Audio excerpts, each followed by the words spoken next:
Disney+. Time to read and react to some NFL news. Our number one topic, the home of the number one overall pick. Things got Nashville hot, according to our Teron Davenport. Quote, Jeffery Simmons and Cam Ward got into it. Ward hit Ridley for a touchdown. Ward was going to. Calvin Ridley walked by Simmons, who put his hands on him, and it caused a scuffle. Simmons was running hot from the previous play. Sam Acho, longtime linebacker, any issue with this kind of energy at practice, especially with a number one overall pick at QB? I love it. I love this kind of energy. Why? Because Jeffery Simmons doesn't want to go 3-14 anymore. He understands that if he wants to win, this is a quarterback-driven league. And so if you're the quarterback, the number one overall pick, you want to be the dog. You got to beat the dog. You want to be the best. You got to beat the best. You want to be the leader of your team. Jeffery Simmons is one of those leaders. So I think this is a situation where mutual respect can be gained and garnered for both individuals. I don't see Cam Ward as an individual to back down. So I love the fact that he's stepping up to one of the leaders of the Titans. Yeah, and maybe, ignorance is bliss with the franchise. They've never drafted a quarterback first overall, so you let him play and see if that energy can translate to the field. There's a former number one pick under center in Tampa, but some forced changes around that offense, around Baker Mayfield. It was announced today, second-year wide receiver Jalen McMillan will undergo, go to IR with the neck injury, missing a minimum of 4 games for an offense already down a wide receiver, Chris Godwin, and left tackle Tristan Wirfs. They also have a new OC, Liam Cohen, taking the Jags head coaching job, and they just used a first-round pick on receiver Emeka Egbuka, number 19 overall, who's now in line to get even more reps with McMillan and Chris Godwin out. Mike T., you've done some roster gymnastics before in your day as a longtime GM. What is your level of concern with these injuries and that this offense will now take a step back this season? Minimal, because we're not focusing on what they added. First of all, in the great history of Ohio State, their all-time leading receiver is none other than Emeka Egbuka. What a great draft choice by Jason Licht, the general manager of the Buccaneers. Draft a position of strength, so when you have a couple injuries, you can withstand it. To go out there on opening day with him, Cade Otton, and pending Hall of Famer Mike Evans is really the envy of most teams. Baker Mayfield had a great year last year, 41 touchdown passes. They'll be fine. I work with Josh Grisard, their new offensive coordinator, bright young coach.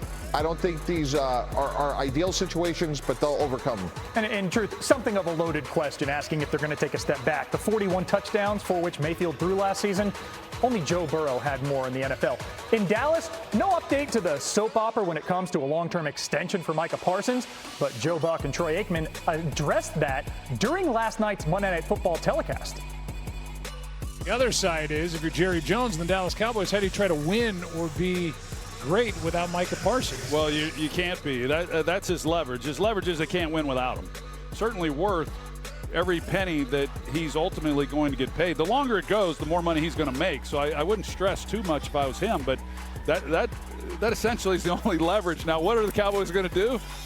You think I know the answer to that? I don't think anybody knows what Jerry's ever going to do.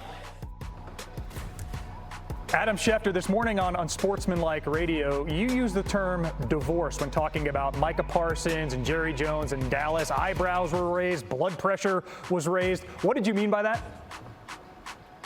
Well, Phil, essentially the two sides have not had any contract negotiations since late March or early April. It certainly sounds like the Cowboys are disappointed in Micah. It sounds like Micah is disappointed with the Cowboys. And Micah's request to be traded, which he put out on social media a few weeks ago, spoke for itself. He laid it all out. Since then, you would have thought that Dallas would have gone to him to try to appease him to do a deal. Instead, all we heard about was Jerry saying he doesn't know if Micah will play in the opener due to his back tightness, and there's been zero contract discussion since then. And I want to correct Troy Aikman there, the rare occasion that I will ever have the opportunity to do that. He was talking about the leverage that Micah would have.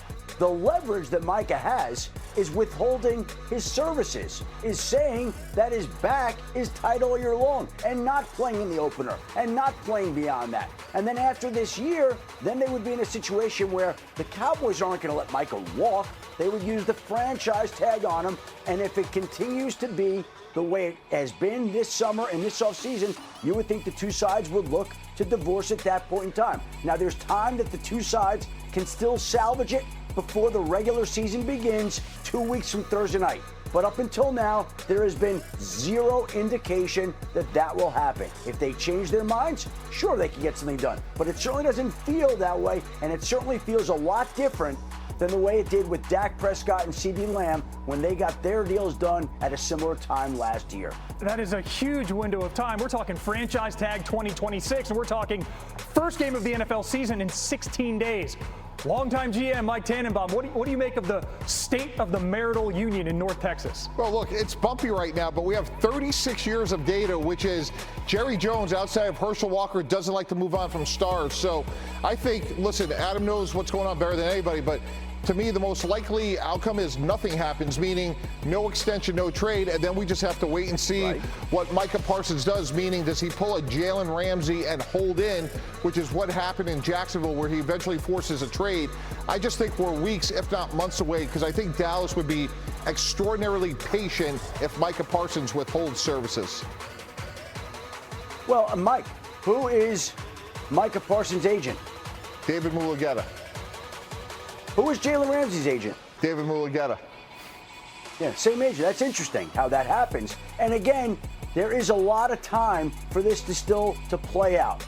But the way it's tracking, I think it's safe to say that it doesn't look like these two sides are going to be reaching agreement on a deal anytime soon, if at all. And right now, yes, things can change, but there's been zero dialogue, not some, zero. And that tells you that Dallas right now, again, is not moving in that direction. Mike is not happy. We heard his trade request. And I think that these two sides will be dealing with it all season before the franchise tag and a potential trade come into play next year. That's if they even get to that point.